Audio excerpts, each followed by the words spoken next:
That girl will come with me. The whole town mocked an obese girl until the mountain man steps in and brings her away. The November sun hung cold over Deadwood Crossing, Montana Territory, 1885. The town square buzzed with Saturday activity, merchants hawking wares, children playing, families conducting their weekly business. But today, something unusual drew the crowd's attention. In the center of the square stood a makeshift platform where Mayor Hutchins conducted his weekly community improvement meetings. Today's topic had drawn particular interest: what to do about 20-year-old Violet Hayes.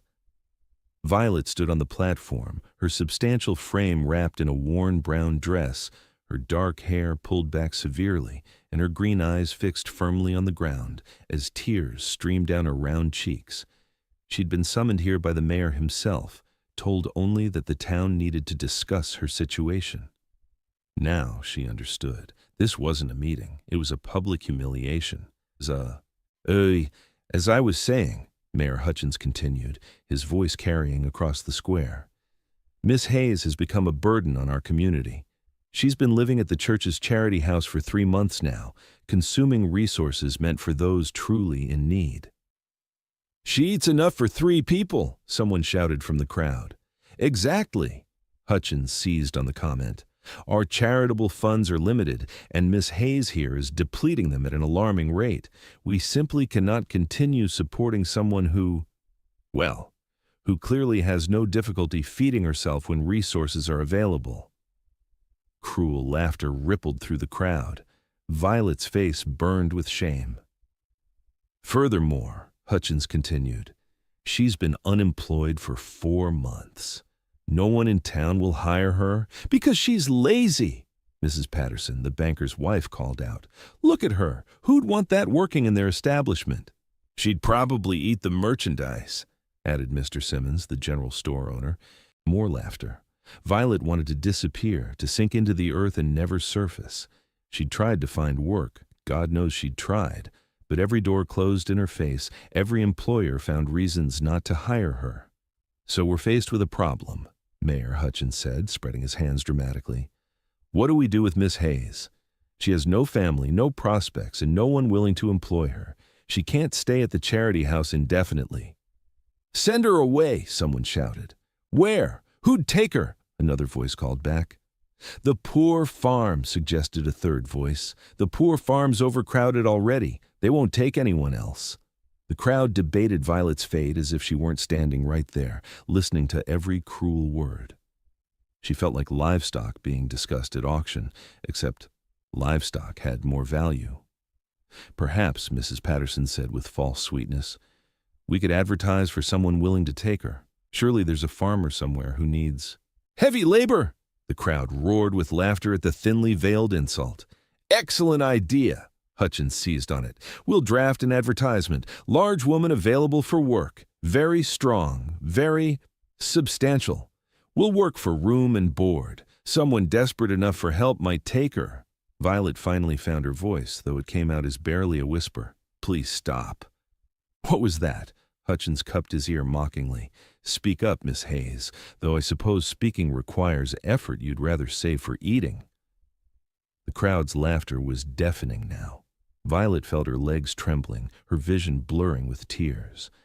This was worse than anything she'd endured. Public mockery, sanctioned by the mayor himself, turned into entertainment for the entire town. I have a better idea, called out a voice from the edge of the crowd. Why don't you stop treating a human being like she's a joke for your amusement? The laughter died instantly. Every head turned. A man stood at the perimeter of the gathering, and Violet's breath caught at the sight of him. He was massive, at least 6'6", with shoulders that seemed carved from the mountains themselves. His buckskin clothing marked him as a mountain man, but it was his presence that commanded attention. He radiated authority and barely contained violence. His face was weathered and bearded, his dark hair hung past his shoulders, and his eyes, steel gray and absolutely merciless, were fixed on Mayor Hutchins with an expression that promised pain. Who are you? Hutchins demanded, though his voice had lost some of its confidence. "Name's Ezekiel Thorne. Most call me Iron. I trap in the Absaroka Range." His voice was deep, rough, carrying easily across the silent square. "Been listening to this spectacle for the past 10 minutes, and I'm done listening." He walked forward, the crowd parting before him like water. "You people are discussing this woman like she's property, making jokes about her size, her employment difficulties, her worth, treating her humiliation as public entertainment. You should all be ashamed." "Now see here," Hutchins started. "No, you see here." Iron's voice dropped to something more dangerous. "I've spent 15 years in these mountains, watched people die from stupidity, arrogance, and cruelty. And what you're doing right now, that's pure cruelty, sanctioned bullying by people who should know better." He stopped at the base of the platform, his gray eyes sweeping over the crowd. "This woman, what's your name?" Violet," she whispered. "Violet Hayes. Violet Hayes has committed no crime. She's simply unemployed and in need of help. Instead of offering assistance, you've turned her into a spectacle, made her the butt of jokes, discussed shipping her off like unwanted goods." His voice rose. "Is this what passes for community values in Deadwood Crossing? Public humiliation of the vulnerable?" Mayor Hutchins tried to regain control. "Mr. Thorne, you don't understand the situation. Miss Hayes has been a burden because no one will hire her. And no one will hire her because you've all decided she's worthless based on her appearance. That's not her failure, that's yours." The crowd shifted uncomfortably. Several people looked ashamed. "Furthermore," Iron continued, "I heard Mrs. Patterson suggest advertising her like livestock. I heard Mr. Simmons make jokes about her eating merchandise. I heard all of you laugh at her expense. You're not good people trying to solve a problem. You're bullies enjoying power over someone who can't fight back." He turned to Violet, and his expression softened completely. "Miss Hayes, do you want to stay in this town, with these people who have made your life hell?" Violet shook her head, tears streaming down her face. "Then that girl," Iron pointed directly at Violet, his voice ringing across the square, "will come with me." The crowd erupted in shocked murmurs. "What?" Hutchins sputtered. "You can't just—" "I can and I will. I'm offering Miss Hayes employment at my mountain station. $30 a month plus room and board. Honest work for honest pay, with the respect she's been denied here." He climbed onto the platform and offered Violet his hand. "Do you accept?" Violet stared at this stranger who'd just offended her, who'd called out an entire town for their cruelty, who was offering her escape. Yes. Yes, I accept." Good." Iron helped her down from the platform with surprising gentleness. Then he turned back to the crowd. "All of you should remember this day. Remember how you treated someone vulnerable. Remember how you made jokes while she cried. Remember that when you're the one needing help someday." He walked toward the edge of the square, Violet beside him. "We're leaving now. Miss Hayes will collect her belongings from the charity house. Anyone who interferes will answer to me." "Understood." No one moved. No one spoke. Iron and Violet walked through the silent crowd toward the charity house. Behind them, Deadwood Crossing stood frozen, forced to confront their cruelty. "Thank you," Violet whispered as they walked. "Thank you so much." "Don't thank me yet. Mountain living is hard, but at least you'll be treated with respect." He glanced at her. "And Violet, you're not worthless. You never were. These people are just too small-minded to see it." For the first time in months, Violet felt something stir in her chest that might have been hope. Within an hour, Violet had packed her meager belongings, 2 dresses, her mother's Bible, and a small tin containing $4. Everything she owned fit into a single worn carpet bag. Iron was waiting with 2 horses at the edge of town. He helped Violet onto a sturdy brown mare with surprising care. "Her name's Steady. She's gentle but strong, like you'll learn to be." They rode out of Deadwood Crossing as the sun began its descent. Violet looked back once at the town that had made her life miserable for 4 months. She felt no regret at leaving, only relief. For the first few hours they rode in silence. Iron seemed content with quiet, and Violet was too overwhelmed to speak. But as they made camp that evening beside a clear stream, Iron finally broke the silence. "I need to be honest about what you're facing," he said as he built a fire with practiced efficiency. "My cabin's 3 days' ride from here, in high country. The work is brutal. Hauling water, chopping wood, preserving food, helping process pelts. Winter's coming, which makes everything harder. You'll be cold, exhausted, and isolated." He looked at her directly. "But you'll also be valued, respected, treated like a human being rather than a punchline. That's the trade. Hard work and harsh conditions in exchange for dignity. Still want to come?" "Yes," Violet said firmly. "Anything's better than that town." "Good answer." Iron handed her a tin plate piled with beans and salt pork. "Eat. You need strength for tomorrow." Violet hesitated, old shame rising. She'd been mocked so often for eating that she'd learned to minimize meals, to pretend she wasn't hungry even when starving. "Violet," Iron said quietly, somehow reading her hesitation. "Up here, if you're hungry, you eat. If you're tired, you rest. If you need help, you ask. There's no judgment, no mockery.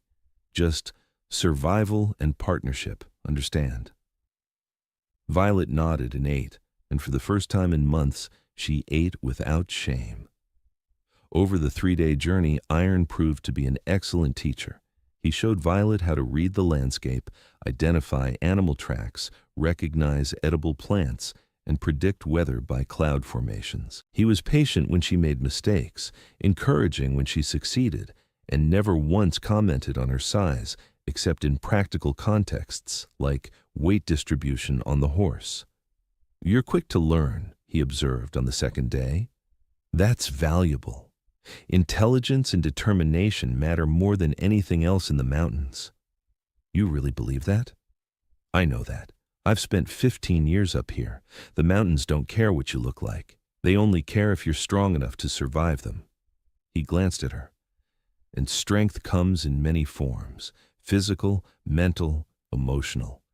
You've survived 4 months of relentless cruelty without becoming cruel yourself.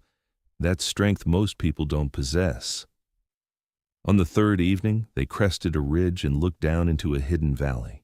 A cabin sat nestled against a mountainside, smoke curling from its chimney, a stream running nearby. "Home," Iron said simply. The cabin was larger than Violet expected. 2 solid rooms plus a loft with a workshop and smokehouse behind it. Inside, the main room held a large fireplace, a sturdy table, and shelves stocked with supplies. "Main room's shared. Back room is yours. Bed, chest, real window. Privacy when you want it. Loft's mine. You'll have space and dignity." Over the following weeks, Violet discovered that Iron hadn't exaggerated about the work. It was relentless and exhausting, but it was also transformative. Her body grew stronger from constant physical labor. Her confidence increased as she mastered new skills, curing hides, preserving meat, identifying medicinal plants, even shooting, though her aim needed work.